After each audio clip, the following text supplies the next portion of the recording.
తెలంగాణలో వైభవంగా జరిగే వేడుకల్లో ముఖ్యమైంది బోనాలు. ఇది జనం సృష్టించుకున్న పండుగ. ప్రకృతితో, పంట పొలాలతో ముడిపడిన పండుగ. ఆడపడుచులను ఇంటికి తీసుకొచ్చి గౌరవించే పండుగ.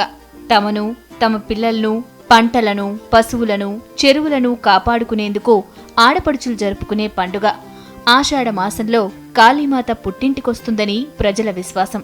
అందుకే ఆడపడుచులను తీసుకొచ్చి బోనం చేసుకుంటారు. అసలు బోనం అంటే ఏంటో ఈరోజు మన బోనాల్లో చూద్దాం. బోనం అంటే భోజనం. అమ్మవారికి పెట్టే భోజనాన్ని బోనం అన్నారు. గ్రామ దేవతలకు సమర్పించే నైవేద్యాన్ని కొన్ని వందల సంవత్సరాలుగా మనం బోనాల పండగగా జరుపుకుంటున్నాం. అమ్మవారికి నైవేద్యాన్ని చాలా నిష్టగా తయారు చేస్తారు. ఎవరి తాహత్తుకు తగ్గట్టు వాళ్ళు అమ్మకు మొక్కులు చెల్లించుకున్నా బోనంలో పెట్టే నైవేద్యాన్ని మాత్రం అందరూ ఒకేలా తయారు చేస్తారు. కొందరు తీపన్నాన్ని వండితే మరికొందరు పచ్చగూరతో చేసిన అన్నాన్ని తయారు చేసి అమ్మవారికి నైవేద్యంగా పెడతారు. మరి ఆ నైవేద్యాన్ని ఏ విధంగా తయారు చేస్తారు, నైవేద్యం తయారు చేయడానికి ఏం వాడతారు, ఈరోజు మన బోనాల్లో చూద్దాం. ఆకలి తెలిసిన వాళ్లకే దాని విలువ తెలుస్తుంది. అందుకే ఏడాదంతా తమకు భోజనం దక్కాలని రైతులు పంటలు వేసే ముందు అమ్మవారిని కొలుస్తారు. అలా గ్రామదేవతలను ఆరాధిస్తే వారు బాధల నుంచి రక్షిస్తారని ప్రజల నమ్మకం. బోనం తయారీకి ప్రత్యేకమైన విధానం ఉంది. ఘటం అంటే మట్టి లేక రాగి పాత్రలోనే బోనం వండుతారు. ఆషాఢ మాసంలో ఊరుమ్మడిగా నిర్ణయించిన ముందు రోజు మహిళలు కుమ్మరింటికి వెళ్లి కొత్త కుండలు తీసుకొస్తారు. వాటిని కడిగి సున్నం పూసి పసుపు కుంకుమలతో అలంకరిస్తారు. దీన్నే బోనం కుండ అంటారు.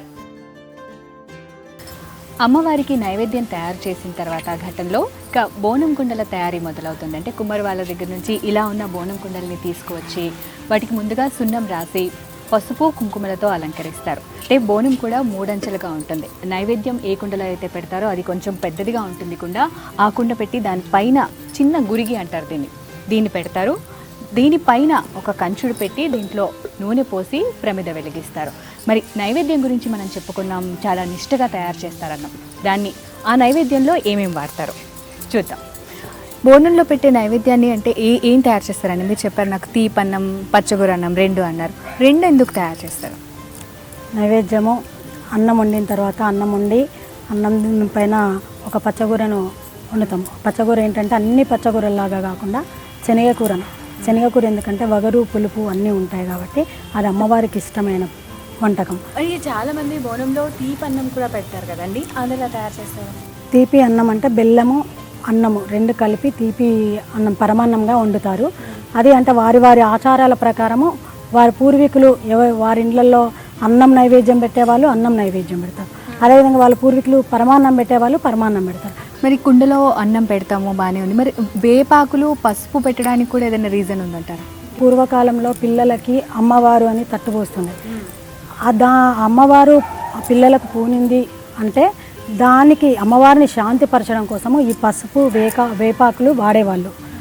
ఆ విధంగా వచ్చిన ఈ వేపాకులని బోనంతో కూడా వెళ్ళేటప్పుడు బోనాలు ఎత్తుకొని వెళ్తున్నప్పుడు పసుపు నీళ్ళు జల్లుకుంటూ వెళ్తే పిల్లలకు మళ్ళీ కూడా అంటువ్యాధులు రాకుండా ఉండడం కోసము పసుపును వేపాకులను వాడతారు. మరి నూనె పోలల గురించి చెప్పారు కదా, అంటే తీపి ప్రసాదం ఎలా తయారు చేస్తారు? నూనె పోలలన్నా బూరెలన్నా ఒకటే. నూనె పోలలు బెల్లంతో తయారు చేసుకోవచ్చు, చక్కెరతో కూడా తయారు చేసుకోవచ్చు. గోధుమ పిండి, బెల్లం పాకం పట్టి గోధుమ పిండి అందులో వేసి నూనెలో వేయించేస్తాం. బెల్లం అనేది అమ్మవారికి చాలా ఇష్టం, అందుకే అది ప్రత్యేకంగా పెడతాం నైవేద్యంగా. మీరు బోనాల పండుగ అంటే చాలా పని ఉంటుంది ఇంట్లో. పొద్దు నుంచి అంటే నిష్టగా అమ్మ వాళ్ళందరూ ప్రసాదం తయారు చేయడంలో ఉంటారు. మరి బోనాలు ఇలా తయారు చేయడం కూడా చాలా పని అనిపిస్తుంది. నువ్వెలా హెల్ప్ చేస్తావు అమ్మకి? పొద్దున్నే లేచి ఈ ఏమన్నా తీసుకురావాల్సి ఉంటే కుండలు కానీ ఈ కొమ్మలు కానీ ఇవన్నీ తీసుకొచ్చి ఆ తర్వాత కజిన్స్ అందరు వస్తారు కదా, అందరం మేము రెడీ అయ్యి ఎంజాయ్ చేసుకుంటూ తర్వాత గుడికి వెళ్ళి అందరం కలుస్తాం కాబట్టి కొంచెం సేపు కజిన్స్ అందరితో ఫన్ ఉండి బాగా అనిపిస్తుందా బోనాల పండుగ? చాలా ఎంజాయ్ చేస్తాం. చాలా రోజుల తర్వాత అందరం కజిన్స్ అందరం చాలా బాగుంటుంది. బోనం మూడంచెలుగా ఉంటుంది. మొదటి అంచెలో బోనం కుండలో వండిన అన్నాన్ని ఉంచుతారు. దానిపైన గురిగి అంటే చిన్న చెంబులాంటి మట్టి పాత్ర పెట్టి అందులో చింతపండు నీళ్లు, పానకం శాఖగాని పోస్తారు. దానిపైన కంచుడు పెట్టి అందులో నూనె పోసి వత్తి వెలిగిస్తారు. దేవతకు నైవేద్యం పెట్టే వరకు ఈ జ్యోతి ఉండేట్టుగా తయారు చేస్తారు. దీనినే బోనం జ్యోతి అంటారు. ఈ మొత్తాన్ని కలిపి బోనం అంటారు. అందంగా అలంకరించిన బోనం కుండలోకి అమ్మవారికి నిష్ఠగా తయారు చేసిన నైవేద్యాన్ని పెట్టిన తర్వాత, అంటే బోనానికి కూడా ఒక లెక్క ఉంది. కొంతమంది 3 బోనాలు తయారు చేస్తారు, కొంతమంది 5, కొంతమంది 1 బోనం. అంటే వాళ్ళ సంప్రదాయం, ఆచారాన్ని బట్టి కూడా బోనాల తయారీ జరుగుతుంది.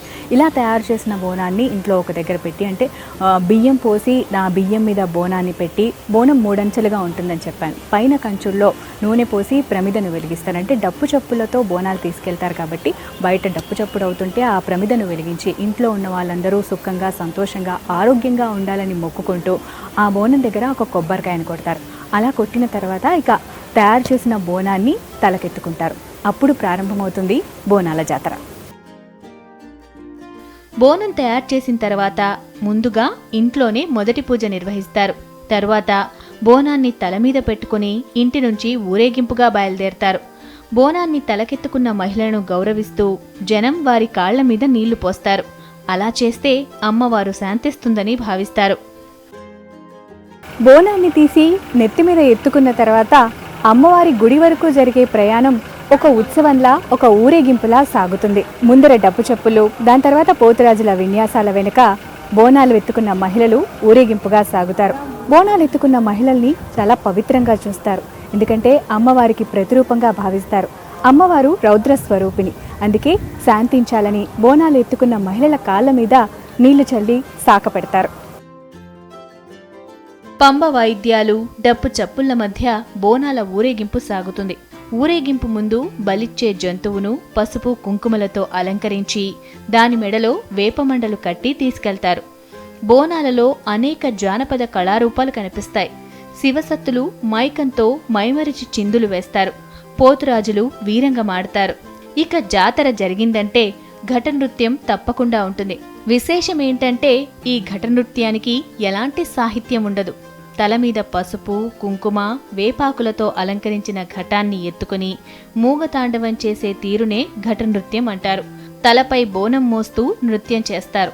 వీరి ప్రత్యేకత ఏంటంటే బోనం కుండలోని శాఖ ఏమాత్రం తొనకకుండా ఆడతారు. ఒకప్పుడు ఈ ఘట నృత్యాన్ని రజిక వర్గం వారు ఆడేవారు.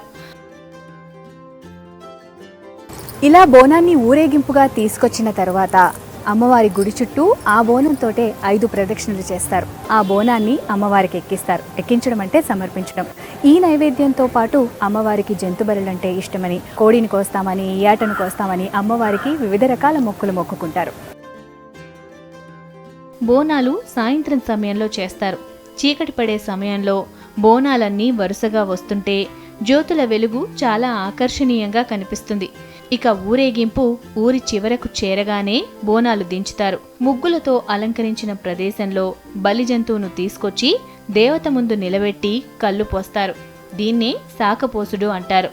గ్రామదేవతకు బోనం సమర్పించిన తర్వాత మిగిలిన దాన్ని కుటుంబ సభ్యులు, బంధుమిత్రులతో కలిసి స్వీకరిస్తారు.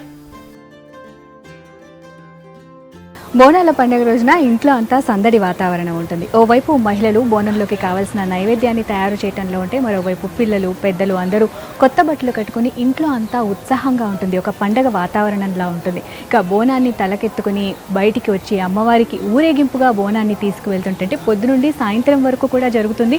ఇక సాయంత్రం పూట అయితే ఆ వెలుగు చూడటానికి కన్నుల పండుగగా ఉంటుంది. చీకట్లో ఆ బోనాలపై ఉన్న ప్రమిదలు వెలుగుతూ ఉంటే చూడటానికి 2 కళ్ళు సరిపోవు. కొంతమంది బోనంతో పాటు మేము తొట్టెల కడతామని కూడా అమ్మవారికి మొక్కుకుంటూ ఉంటారు. అందుకే ఊరంతా కూడా బోనాల పండుగ రోజున ఒక జాతరలా, ఒక పండుగలా కనిపిస్తుంది. ఇది ఇవాల్టి మన బోనాలు. కెమెరా పర్సన్ తిరుపతితో రాధిక, V6 న్యూస్.